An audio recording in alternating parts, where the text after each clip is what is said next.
아직 어둠이 채 걷히지 않은 새벽 4시였습니다. 정도훈은 휴대폰 진동에 잠에서 벌떡 깨었습니다. 화면에는 아내 혜진의 문자 한 줄이 떠 있었습니다. 당신 엄마 쓰러졌어. 나 먼저 병원 갈게.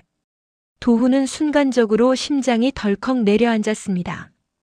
장모는 평소 심장과 혈압이 약했습니다. 늦은 나이에 아이들을 돌보느라 무리를 많이 하던 분이었기에 늘 걱정이 되곤 했습니다. 큰일 났네. 도훈은 중얼거리며 급하게 옷을 챙겨 입었습니다. 집안은 쥐죽은 듯 고요했고 거실에 켜져 있던 스탠드 조명이 어둠 속에서 희미하게 흔들렸습니다. 그런데 집을 나서려는 순간 대문 앞에 가만히 서 있던 그림자 하나가 도훈의 발걸음을 가로막았습니다. 정씨 잠깐만요. 이웃 최 씨였습니다. 70대 중반쯤 되는 동네에서 소문이 많은 사람이었습니다. 남의 일에 유난히 관심이 많고 가끔은 본 적도 없는 이야기를 사실처럼 말하고 다니는 타입이었습니다. 그러나 그 새벽 최 씨의 표정은 평소와 달랐습니다. 농담도 없고 얼굴이 유난히 굳어 있었습니다. 뭔 일이세요? 저 지금 장모님 병원에 가봐야 해서요. 최 씨는 도훈에게 다가와 조심스럽게 한 장의 쪽지를 내밀었습니다.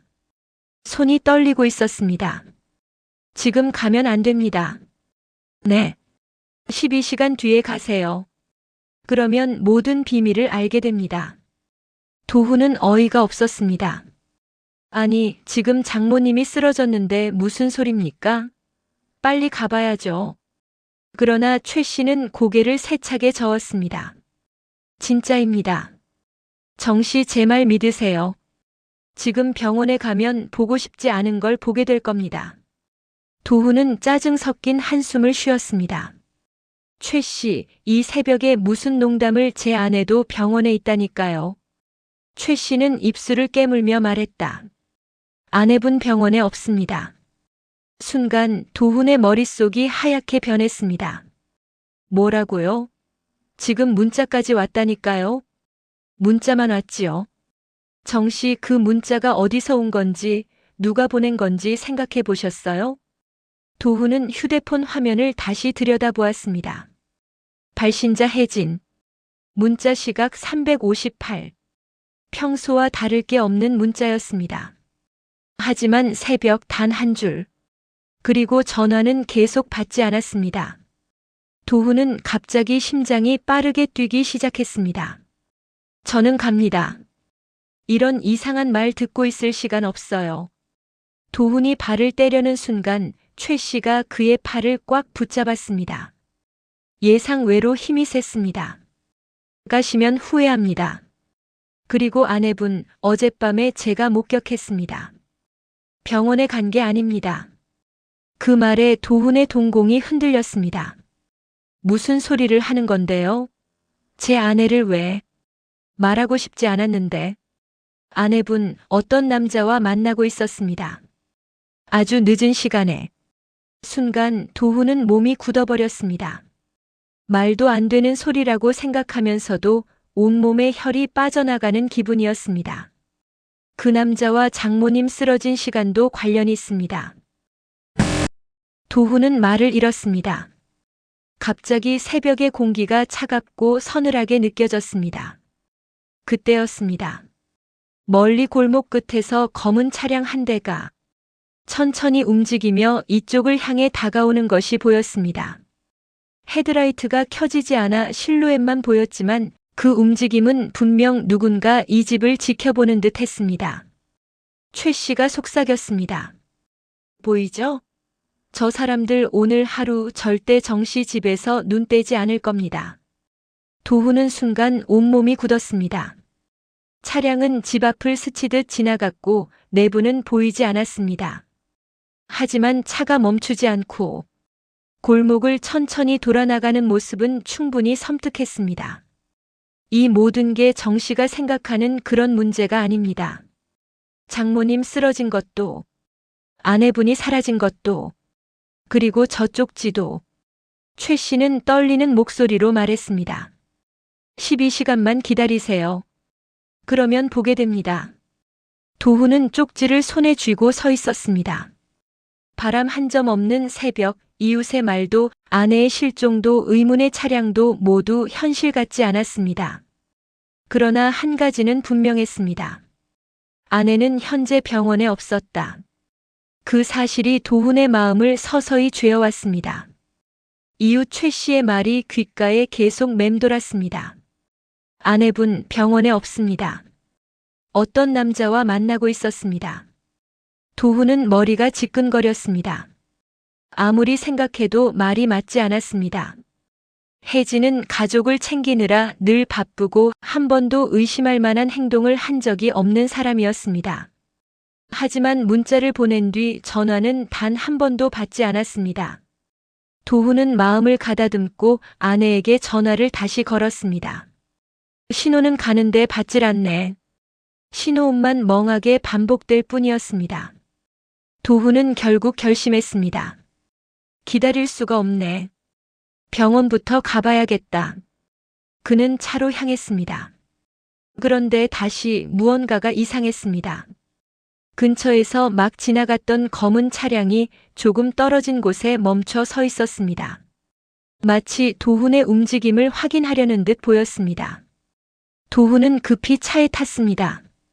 문을 잠그고 시동을 걸었지만 그 찝찝한 시선은 고스란히 등 뒤에서 느껴졌습니다. 새벽 공기를 가르며 차를 몰고 20분 정도 달렸습니다. 병원에 도착한 도훈은 접수대에서 숨을 고르고 물었습니다. 저기요, 혹시 새벽쯤에 박혜진이라는 이름의 환자나 보호자 왔다 갔나요? 간호사는 모니터를 확인하더니 고개를 저었습니다. 잠깐만요, 보호자 출입 기록도 확인해 볼게요. 몇 초 후 다시 고개를 저었습니다. 네, 없습니다. 오늘 이른 새벽에는 그런 분 없었어요. 도훈은 얼굴이 굳었습니다. 혹시 새벽 한 4시쯤에라도 문자를 받았거든요. 정말 죄송한데요. 출입 기록이 전부 남아요. 안 오셨습니다. 도훈은 휴대폰 화면을 바라봤습니다. 혜진이 보냈던 단 한 줄의 문자.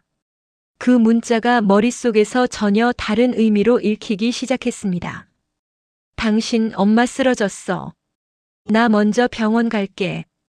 혹시 이 문자를 보낸 게 혜진이 아니라면 이대로 돌아갈 수 없었습니다. 도훈은 처가에 전화를 걸었습니다. 장모의 남편, 그러니까 장인어른이 전화를 받았습니다. 아버님, 어머니는요? 쓰러지셨다던데 병원엔 언제 오셨어요? 잠시 정적이 흘렀습니다. 그리고 장인의 목소리가 들렸습니다. 뭐라고? 누가 쓰러졌다고? 도훈은 심장이 내려앉는 느낌을 받았습니다. 아니, 혜진이가 아침에. 혜진이가? 새벽부터 어디 갔다고? 우린 잘 자고 일어났는데 무슨 소리야? 순간 도훈은 말문이 막혔습니다. 잘 주무셨어요? 그렇지. 무슨 얘기를 하는 거야? 어머니 아무 이상 없으시고요? 없다니까. 지금 멀쩡히 거실에 계시는데? 도훈은 휴대폰을 고 있는 손에 힘이 빠졌습니다. 문자도 거짓. 아내도 사라짐. 장모의 상태조차 사실이 아님. 도훈은 혼란을 억누르려고 했지만 입술이 떨렸습니다. 아버님, 제가 다시 연락드릴게요. 전화를 끊자마자 등골이 오싹해지는 느낌이 들었습니다. 그렇다면 혜진은 어디에 있는 걸까? 왜 거짓말을 한 걸까? 그리고 그 문자는 누가 보낸 걸까? 도훈은 서둘러 집으로 돌아왔습니다. 도착하자마자 아내의 방부터 뒤졌습니다. 책상, 서랍, 가방 모두 가지런히 정리되어 있었습니다. 하지만 책상 서랍 깊숙이에서 이상한 봉투 하나가 손에 잡혔습니다. 흰 봉투, 두툼한 현금, 그리고 이름 없는 영수증 여러 장. 영수증에는 모두 같은 장소가 찍혀 있었습니다. 대현의원 야간 진료비 결제. 진료 시간은 대부분 밤 11시 새벽 2시. 날짜는 최근 3개월. 도훈은 숨이 턱 막혔습니다. 혜진이 병원에 다녔어? 왜 말도 안 했지? 거기서 끝이 아니었습니다. 영수증 사이에서 진료 기록 요청서가 한 장 섞여 있었습니다. 쓴 사람 박혜진, 대상 박정미 장모, 요청 항목 과거 검사 기록 전체. 왜 장모님 기록을 조회했지? 도훈은 머리에 쥐가 나는 듯 했습니다. 이해할 수 없는 일들이 한꺼번에 터졌습니다. 그때였습니다. 딸깍. 현관문의 외부 손잡이가 아주 미세하게 흔들렸습니다. 마치 누군가 집안에 사람이 있는지 확인하려는 듯한 움직임이었습니다. 도훈은 숨을 죽였습니다. 잠시 뒤, 아까 봤던 검은 차량의 그림자가 문틈 아래로 스쳤습니다. 그리고 천천히 움직이며 집 앞을 지나갔습니다. 누구인지 알 수 없었지만 그들이 계속 도훈의 움직임을 감시하고 있다는 사실은 분명했습니다. 그때 휴대폰이 울렸습니다. 발신자 최 씨. 정 씨 조용히 내 말대로 하세요. 지금 뭘 아시길래 자꾸 그러시는 겁니까? 아내분 지금 혼자가 아닙니다. 누구랑 있는데요?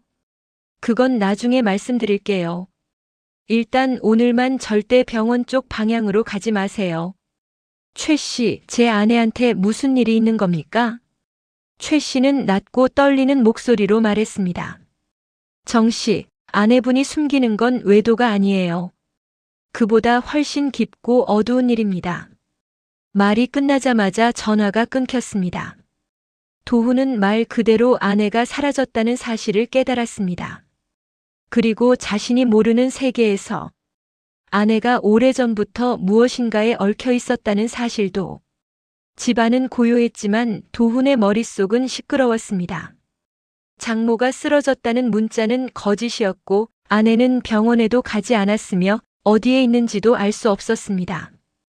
아내가 남긴 흔적은 새벽 진료 영수증과 현금 봉투 그리고 장모의 오래된 진료 기록을 조회한 서류뿐이었습니다.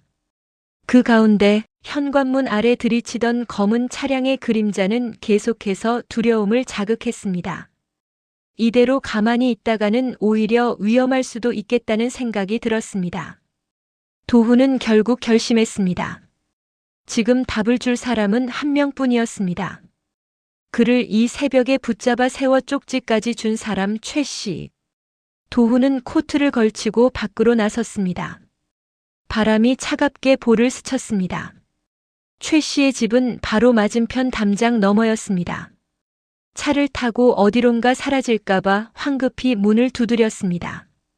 최 씨, 잠깐 얘기 좀 합시다. 몇 번이나 문을 두드린 후 안쪽에서 인기척이 들렸습니다. 문이 스르륵 열리더니 최 씨가 낯빛이 잔뜩 굳은 얼굴로 나왔습니다. 왜 이렇게 큰 소리로 누가 볼까봐. 볼 사람이라면 이미 보고 있을 겁니다. 도훈은 단호하게 말했습니다. 이제 말해주셔야겠어요. 아내가 어디 있는지 무슨 일을 겪고 있는지.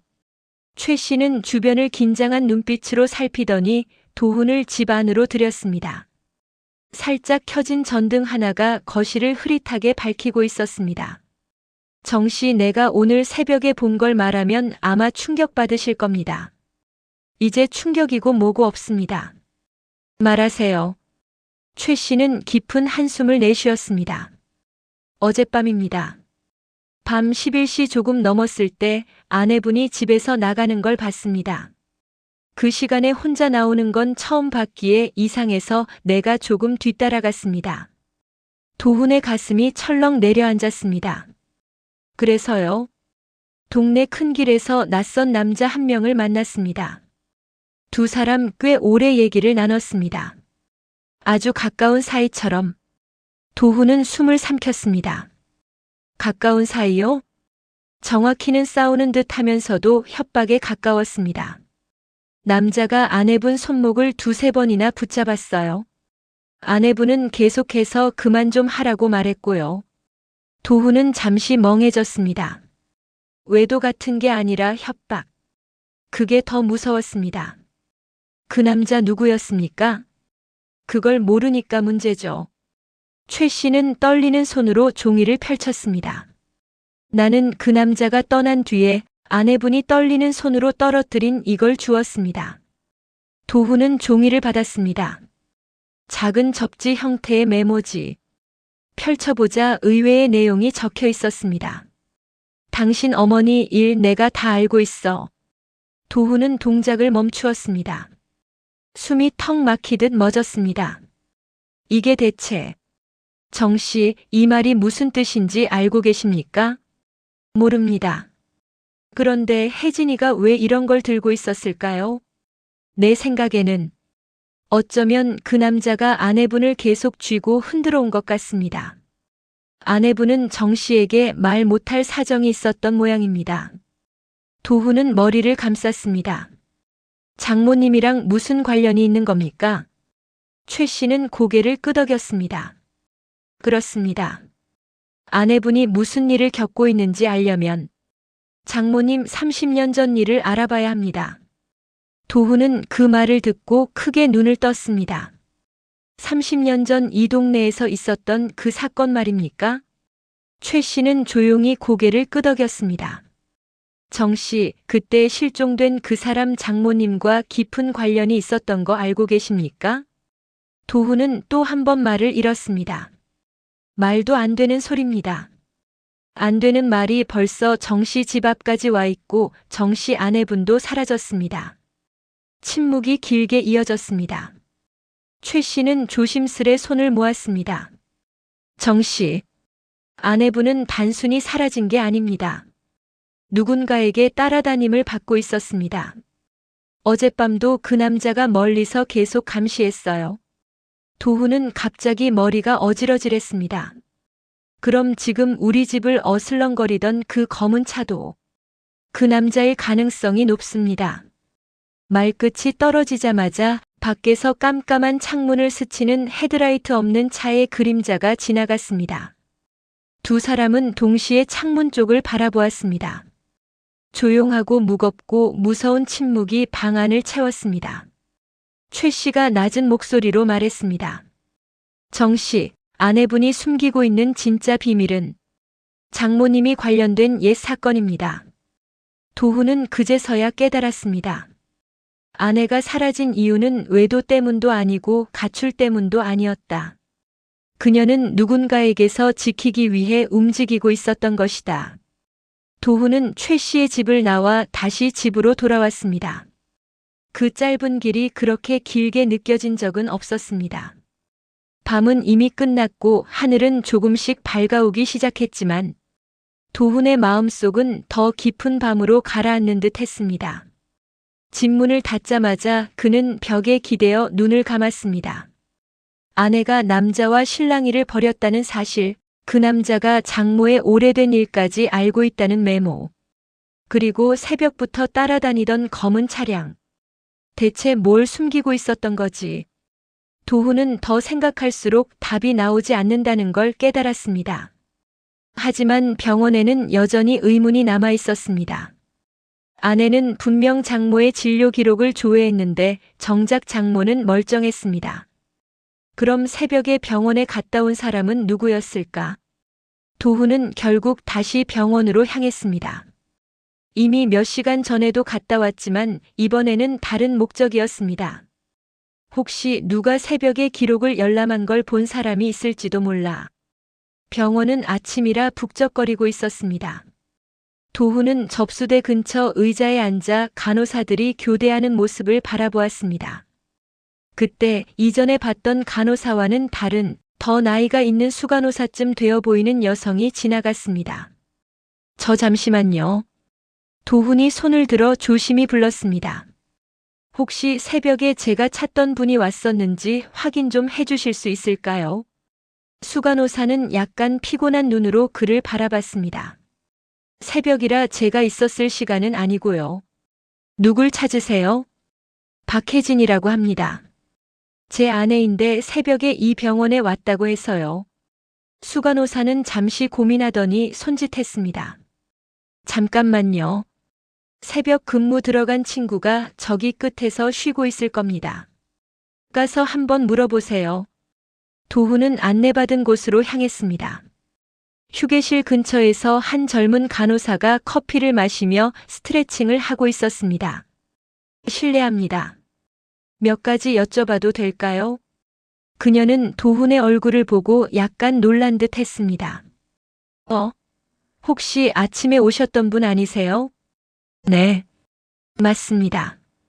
혹시 뭔가 기억나나요? 그녀는 잠시 고개를 갸웃하더니 말했다. 아침까진 정확히 기억이 안 났는데 지금 얼굴을 보니까 생각나네요. 새벽에 어떤 분이 잠깐 오셨던 것 같아요. 입구에서 저랑 눈이 마주쳤는데 도훈은 숨을 삼켰습니다. 혹시 제 아내입니까? 간호사는 살짝 고개를 저었습니다. 정확하게는 모르겠어요. 모자 눌러쓰고 마스크를 깊게 썼거든요. 얼굴은 거의 안 보였어요. 그럼 뭐가 기억난 겁니까? 그 사람이 무언가를 찾는 것 같아 보였거든요. 보호자용 컴퓨터 앞에서 꽤 오래 서 있었어요. 저는 뭔가 이상하다는 느낌이 들어서 다가갔는데 그 사람이 갑자기 뒤돌아서 급하게 나갔습니다. 도훈의 가슴이 쿵 내려앉았습니다. 진료 기록을 조회하려다가 도망친 겁니까? 간호사는 목소리를 낮추며 말했다. 솔직히 그렇다고 봐요. 환자 기록은 마음대로 볼 수 없는데 괜히 그쪽 컴퓨터 앞에 서 있길래요. 도훈은 그 말을 곱씹었습니다. 병원 기록 조회.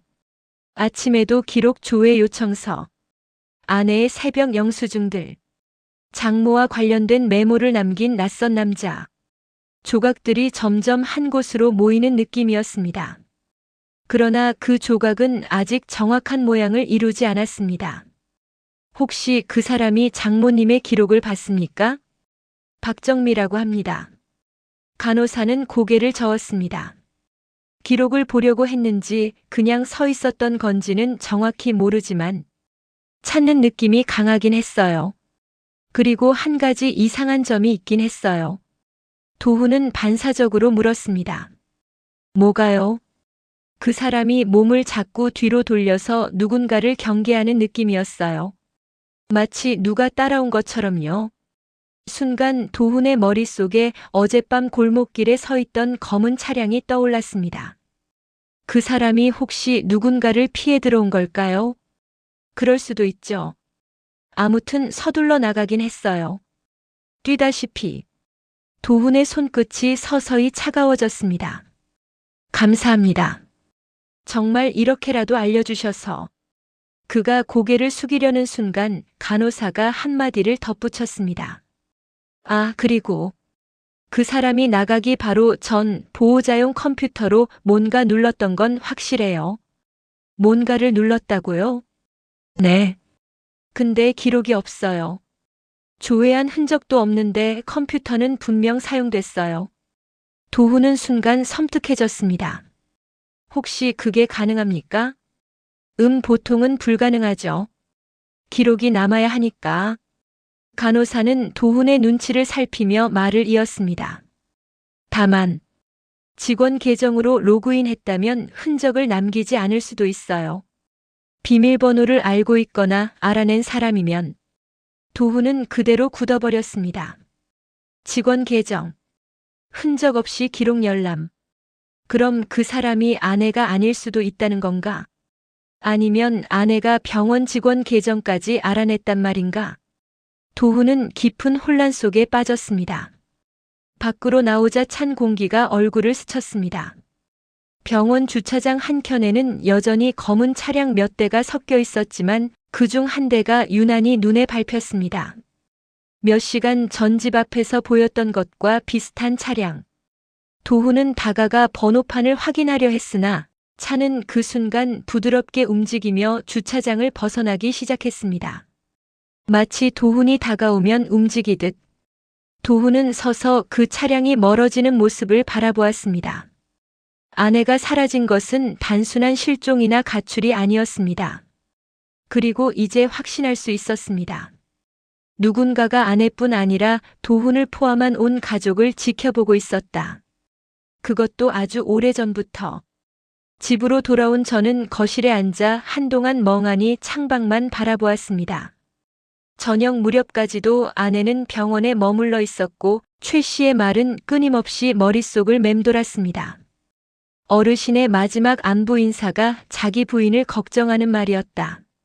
그 말의 의미를 곱씹을수록 이상하게 등골이 서늘해졌습니다. 아내가 집에 돌아온 것은 밤 9시가 조금 넘은 시각이었습니다. 지친 얼굴로 문을 열고 들어온 아내에게 저는 따뜻한 차를 건넸습니다. 어머니는 좀 어때? 여전히 의식이 없어 의사 말로는 고비가 오늘 내일 같대. 아내는 차를 두 손으로 감싼 채 떨리는 숨을 내쉬었습니다. 저는 조심스레 물었습니다. 최 씨 아저씨가 어떤 얘기를 하시더라? 혹시 너 어머니한테 숨기는 게 있어? 아내는 순간적으로 얼굴을 굳혔습니다. 눈빛이 흔들렸고 차를 내려놓는 손이 떨렸습니다. 무슨 소리야 갑자기? 너도 느끼잖아. 어머니가 널 너무 걱정한다는 말. 그리고 이상한 일정, 돈 빠져나간 기록. 나한테 얘기 안 한 상담소 방문 기록까지 무슨 일 있는 거 아니야? 아내는 한참을 말없이 있다가 깊은 숨을 내쉬었습니다. 당신 나 믿어? 나 믿으니까 결혼한 거 아니야? 그렇지. 그럼 내가 말하기 전까지는 묻지 마. 나 정말 말해야 할지 아직 모르겠어. 그 말은 애원에 가까웠습니다. 저는 잠시 고민하다가 고개를 끄덕였습니다. 하지만 불안은 조금도 사라지지 않았습니다. 아내가 잠든 뒤 저는 휴대폰을 꺼내 그녀의 최근 통화 목록을 살폈습니다. 이상하게도 미발신으로만 기록된 번호가 여러 개 있었습니다. 저장되지 않은 부산 지역 번호였고 같은 번호로 짧게 여러 번 찍혀 있었습니다. 속이 답답해져 창문을 열고 바깥 공기를 들이마셨습니다. 도대체 무엇을 숨기고 있는 걸까? 그때였습니다. 문득 낮에 최 씨가 했던 또 다른 말이 떠올랐습니다. 어르신이 걱정하는 건 건강이 아니야. 그 의미를 곰곰이 생각하다가 갑자기 머릿속에 스치는 단어 하나가 있었습니다. 가정. 어머니가 어떤 가정 문제를 걱정했다는 소리를 아내가 예전에 흘린 적이 있었습니다. 그때는 대수롭지 않게 넘겼지만 지금 와서는 전혀 다른 의미로 다가왔습니다. 갑자기 집 전화벨이 울렸습니다. 밤 11시가 넘은 시간이었습니다. 불길한 느낌이 목덜미를 타고 올라왔습니다. 수화기를 들자 쉰 목소리가 들렸습니다. 사위나야. 믿기 힘든 목소리. 병원에서 의식이 없던 장모님이었습니다. 어머니, 지금 어디세요? 시간이 없어. 너한테 말해야 해. 장모님의 목소리는 떨리고 끊어졌습니다. 절대 애미한테는 아직 말하면 안 돼. 그의 상처받아. 그 순간 전화 너머에서 가쁜 숨이 들렸다 끊기더니 누군가 다급하게 수화기를 낚아채는 소리가 들렸습니다.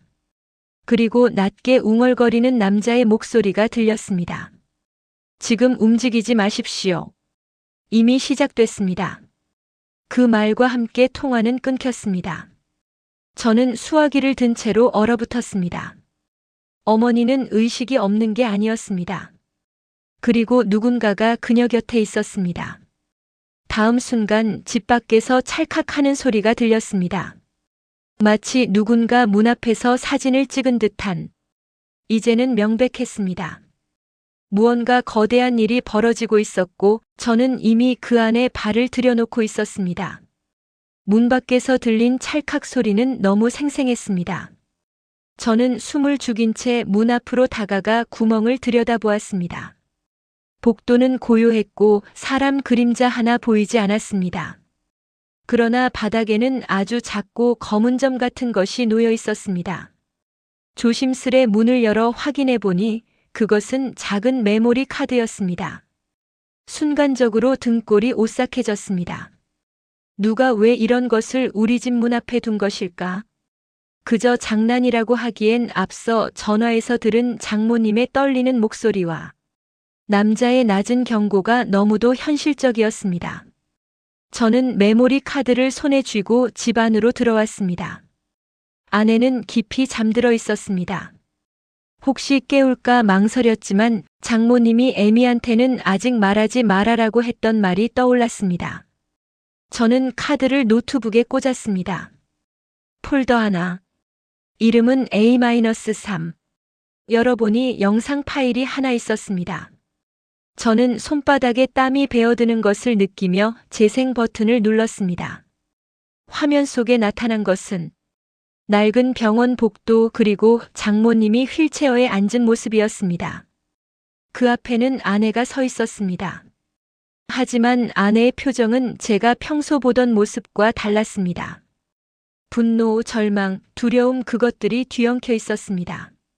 그리고 그녀는 떨리는 목소리로 장모님에게 말했습니다. 왜 이제 와서 그런 말을 하세요?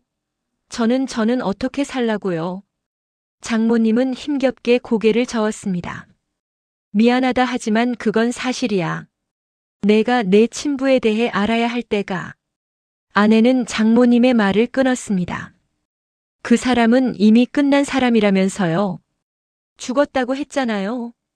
죽은 줄 알았지 하지만 장모님은 말끝을 흐렸습니다. 그때 화면이 갑자기 흔들렸습니다. 누군가 카메라를 두고 급히 도망가는 듯한 소리. 그리고 영상은 끝났습니다.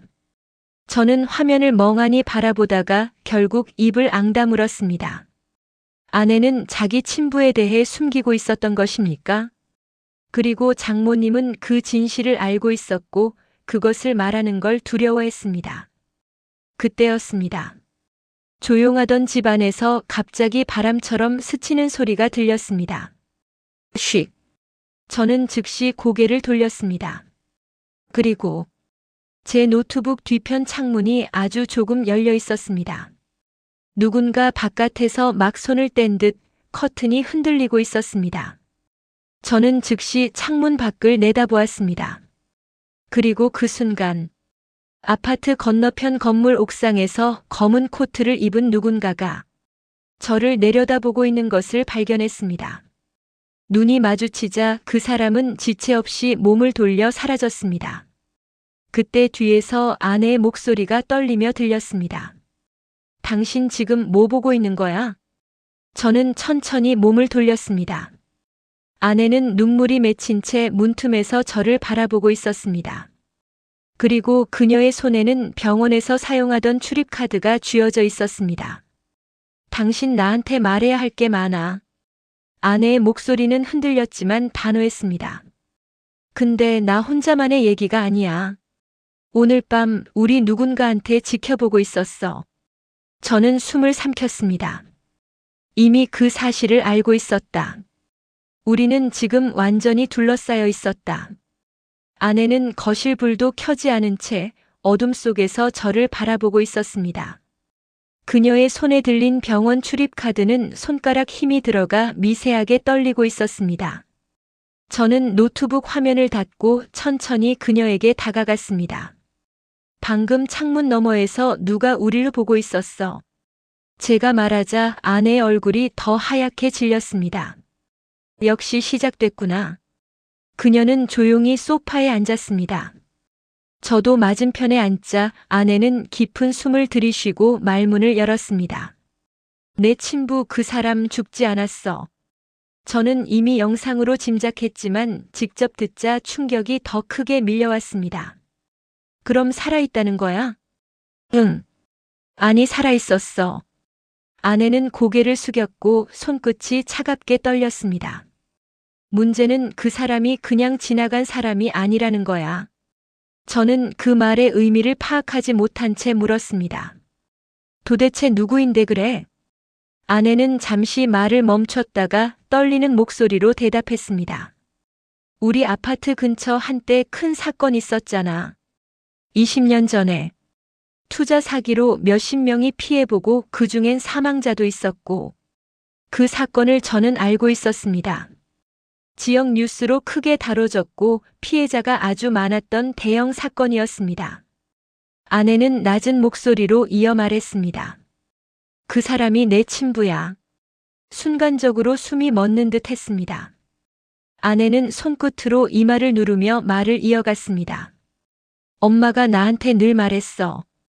그 사람은 너를 위험하게 만들 존재다. 절대 찾지 마라. 그래서 나도 그냥 세상에 없는 사람이라고 생각하며 살아왔어. 그런데 왜 지금 갑자기 얘기가 나온 건데? 제가 묻자 아내는 플라스틱 카드를 내려다보았습니다. 엄마가 쓰러지기 전 일주일 동안 이상한 연락이 왔어. 부산에서 어떤 남자가 내 아버지를 찾았다고 했어. 아내는 손등을 비비며 숨을 삼켰습니다. 엄마가 그걸 알고 날 병원으로 불렀던 거야. 엄마 말로는 내 아버지가 최근에 누군가에게 뒤쫓기고 있다고 했대. 제가 불길함을 느끼며 물었습니다. 누구한테? 아내는 조용히 고개를 들었습니다. 그 눈빛은 공포로 젖어 있었습니다.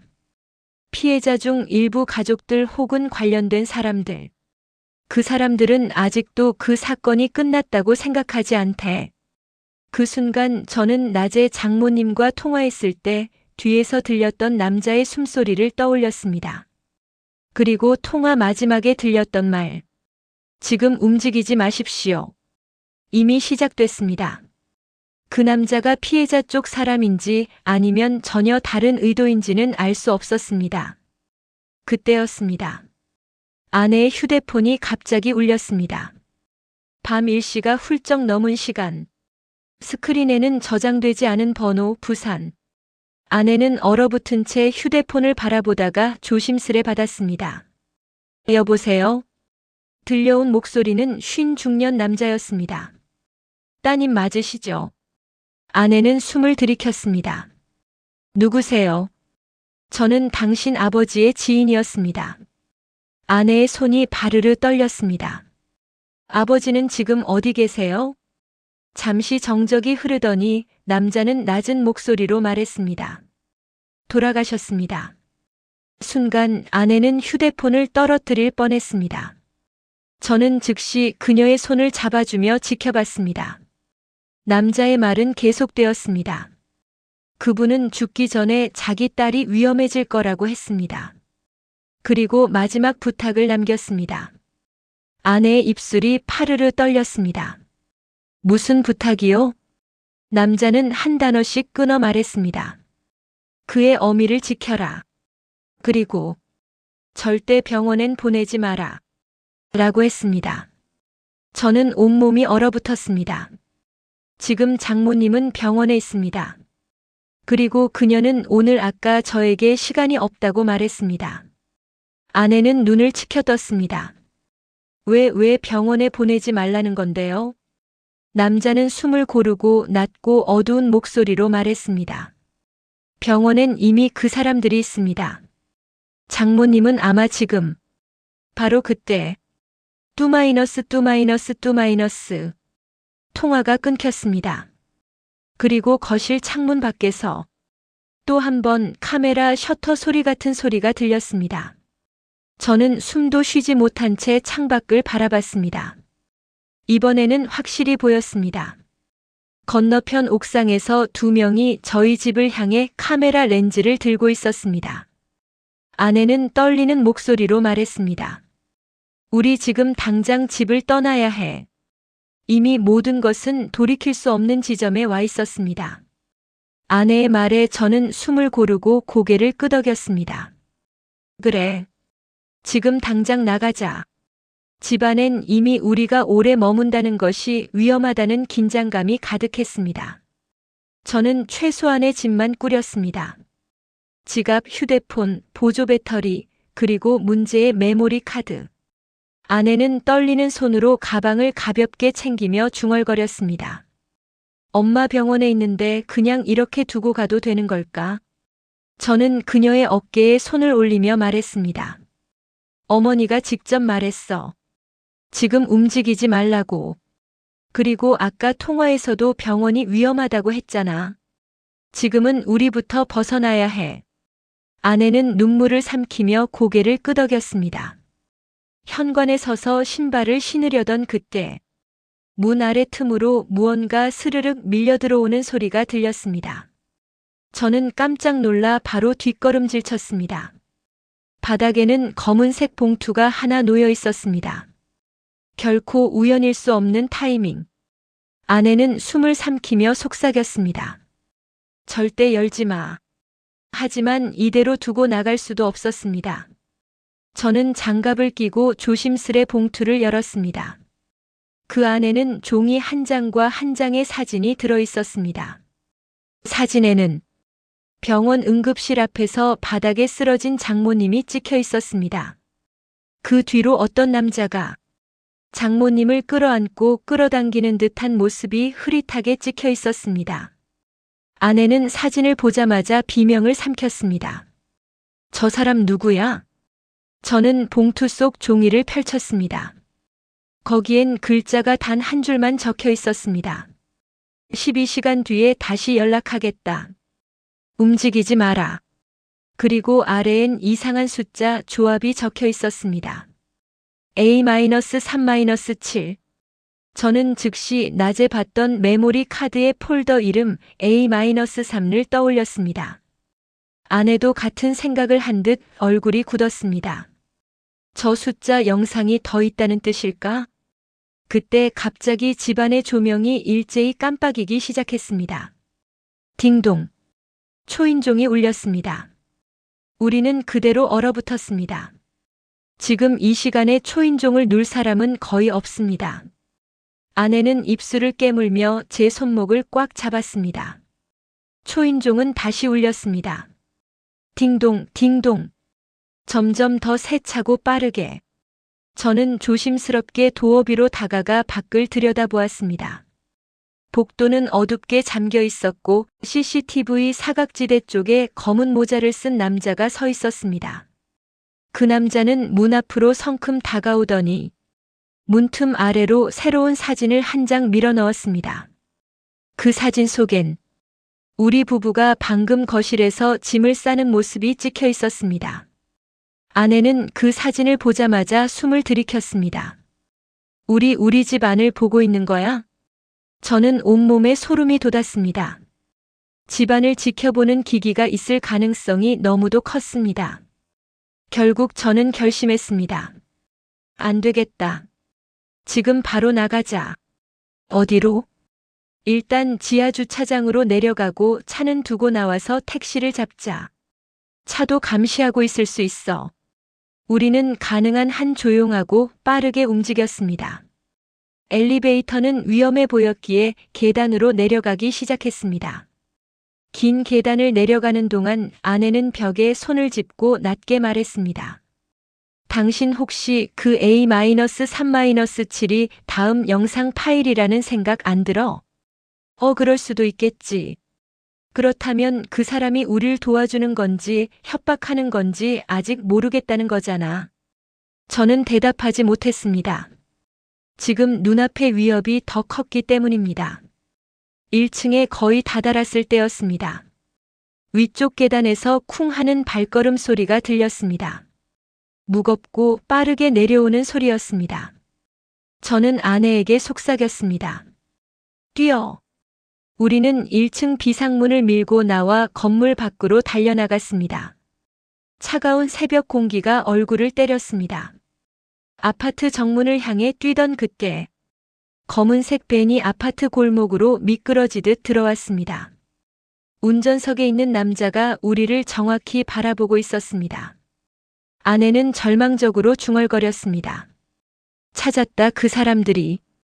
저는 아내의 손을 세게 움켜쥐며 외쳤습니다. 반대쪽으로 가. 우리는 어둠 속으로 몸을 던졌습니다. 하지만 그 순간 제 휴대폰이 울렸습니다. 발신자는 미확인. 전화를 받자마자 귀에 꽂히는 목소리. 도망치지 마십시오.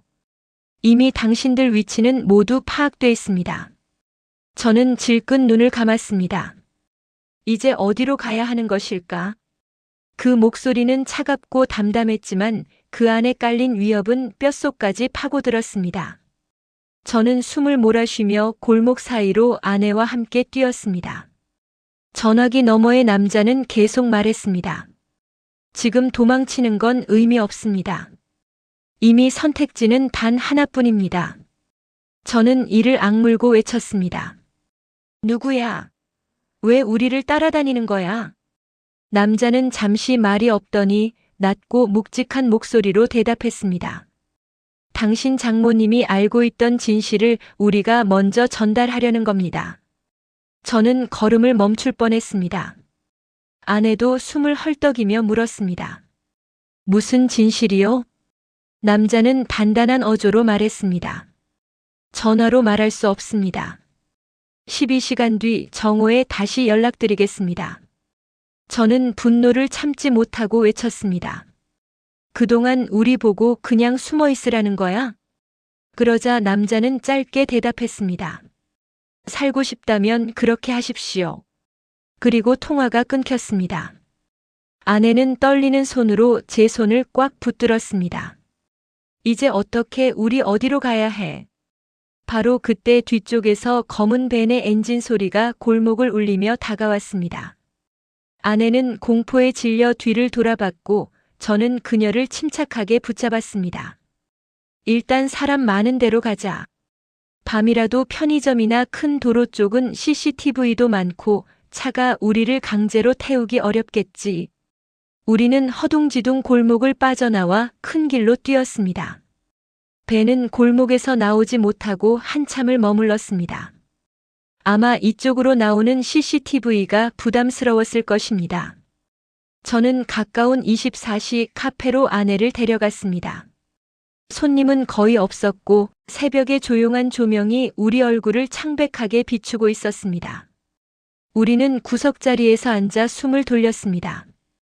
아내는 두 손으로 따뜻한 종이컵을 감싸며 중얼거렸습니다. 그 사람들이 왜 아버지 얘기를 꺼낸 걸까?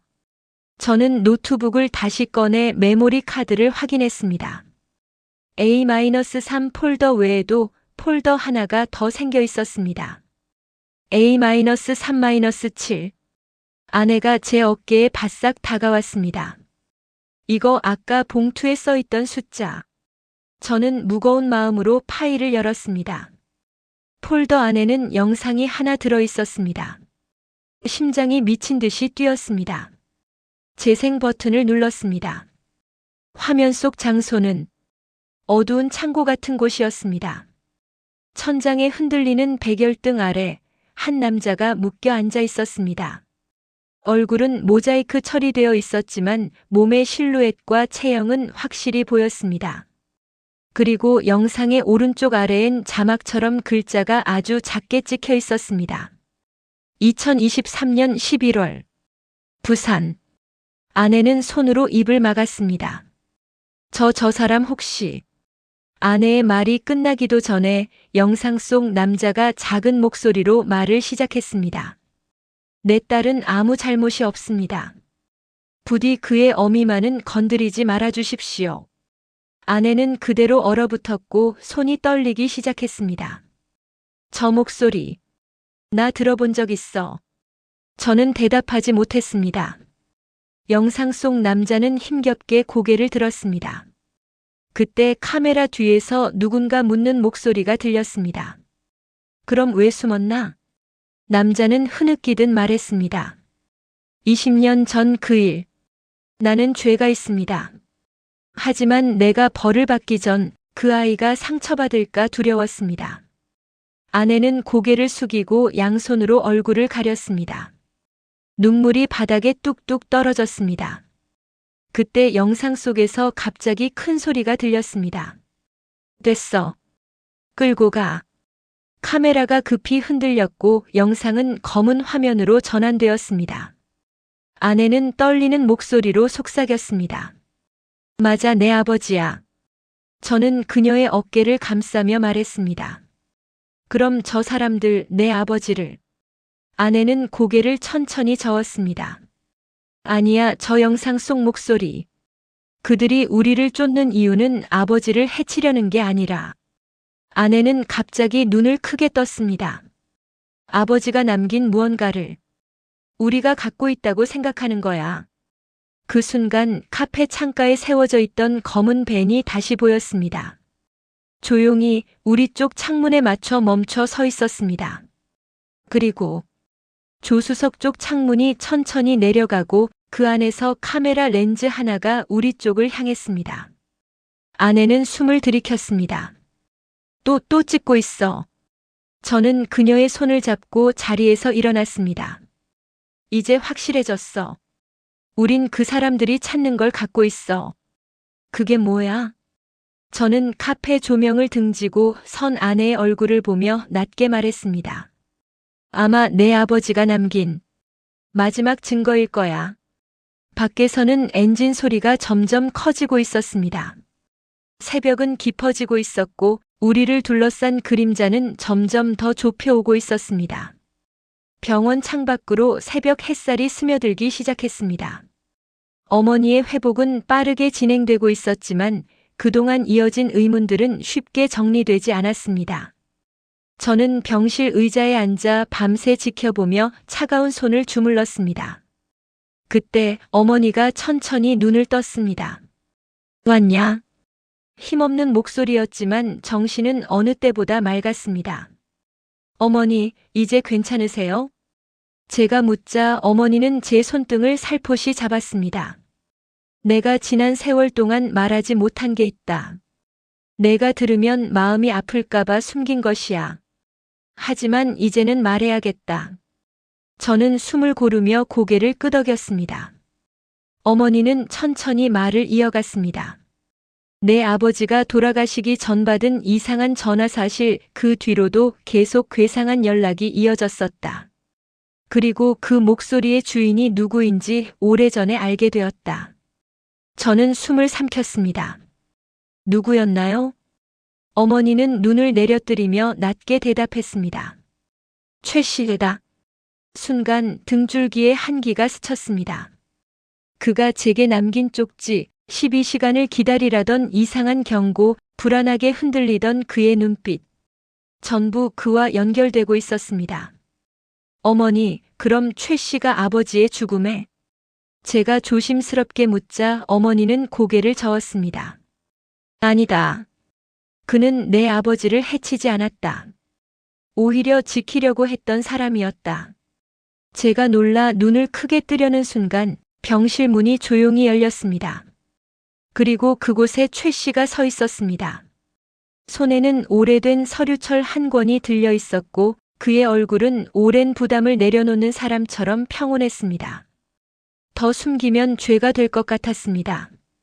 그는 낮은 목소리로 말했습니다. 저는 자리에서 일어나 그를 바라봤습니다. 최 씨 제 아버지와 무슨 관계였습니까? 그는 조용히 고개를 숙였습니다. 저는 선생님의 아버지가 운영하던 공장 직원이었습니다. 누구보다 성실한 분이었죠. 그런데 회사 안에서 일어난 불법 자금 문제에 휘말렸습니다. 내부 고발을 하려 하셨는데 그 사실이 회사 윗선에 알려졌습니다. 저의 손이 떨리기 시작했습니다. 그래서 아버지가 그렇게 갑작스레. 아버지는 위험한 상황에 계셨습니다. 최 씨는 말을 이어갔습니다. 저는 그를 도우며 자료를 모아 경찰에 넘기려 했습니다. 하지만 그날 밤 그분은 스트레스로 인한 심정지로 쓰러졌습니다. 누구도 해치지 않았습니다. 다만 저는 그분이 어떤 선택을 했는지 그걸 숨기고 지켜드리고 싶었습니다. 저는 숨이 막혀 아무 말도 나오지 않았습니다. 그때부터 전 어머니에게 연락을 드렸습니다. 계획대로라는 말은. 그는 고개를 떨구었습니다. 아버님과 함께 준비하던 내부 고발 계획을 의미했습니다. 그리고 어머니께 혹시라도 제가 의심받지 않도록 절대 말하지 말아달라고 부탁드렸죠. 어머니는 조용히 고개를 끄덕였습니다. 최근 회사의 그 윗선들이 모두 처벌받았습니다. 최 씨는 서류철을 제게 건넸습니다. 여기에는 아버님이 남긴 자료 그리고 제가 마무리한 기록들이 담겨 있습니다. 이제는 영원히 감출 필요가 없다고 판단했습니다. 저는 떨리는 손으로 서류철을 펼쳤습니다. 아버지의 필체, 공장의 비리를 적은 메모들, 최 씨와의 주고받은 기록들, 그리고 마지막 페이지. 가족은 지켜야 하지 않겠나? 혹여 잘못되면 이걸 넘겨주게. 아버지의 한마디였습니다. 그 순간 저는 눈물이 흐르는 걸 막을 수 없었습니다. 최 씨는 조용히 자리에서 일어났습니다. 이제 제 역할은 끝났습니다.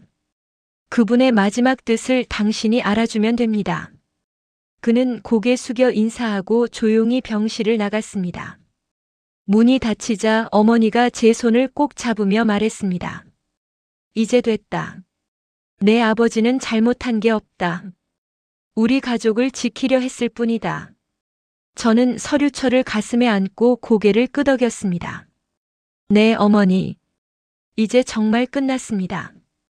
그날 새벽 길었던 의혹도 두려움도 미해결의 그림자도 아버지가 남긴 작은 진실 앞에서 조용히 막을 내렸습니다.